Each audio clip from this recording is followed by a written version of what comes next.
I bet you experienced this in the past, where you had a conversation with somebody and you came up with something witty to say only after the conversation had ended. And you were like, damn, if only I remembered to say that when I actually was having the conversation. Just like we are being judged on how we look when we first enter the room, the same way we are being judged when we first open our mouth. And our ability to communicate our ideas is just as important as the mastery of a skill we might have.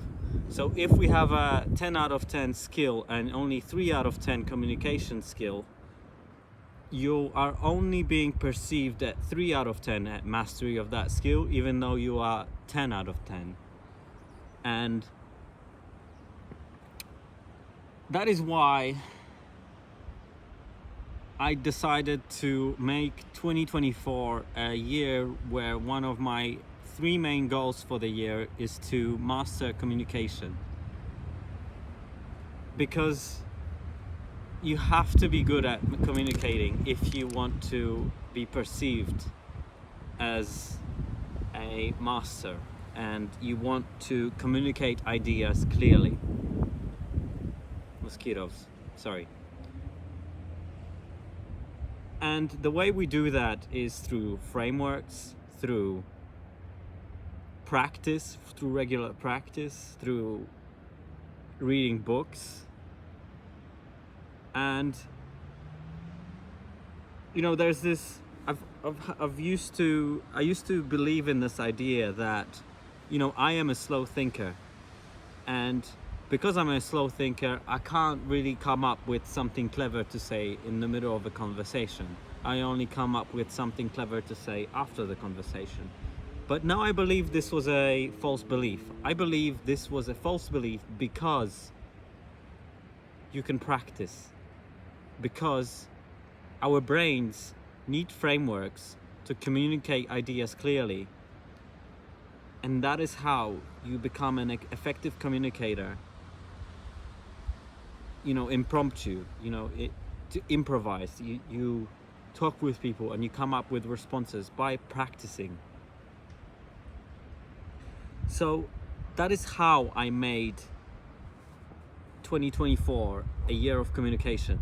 I decided to read books. I decided to listen to podcasts based on communication. I not only read books, but I also write down the frameworks, the ideas, and then I put them through practice.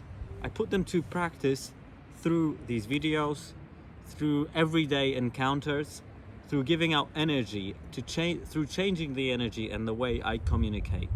The way this video here is my way to communicate without any judgment from other people. I can experiment. I can lower my voice really low and then I can go really high. And nobody judges me. I guess you might, but I don't care. I don't know you. Sorry. Just to summarize the final point. Communication is able to influence the way we feel.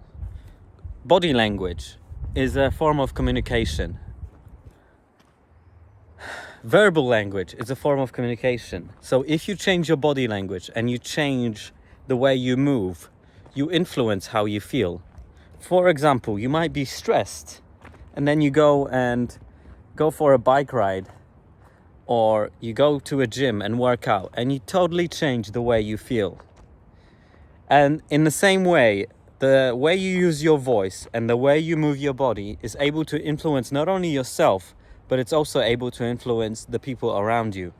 So that is why it's worth to invest in this soft skill called communication.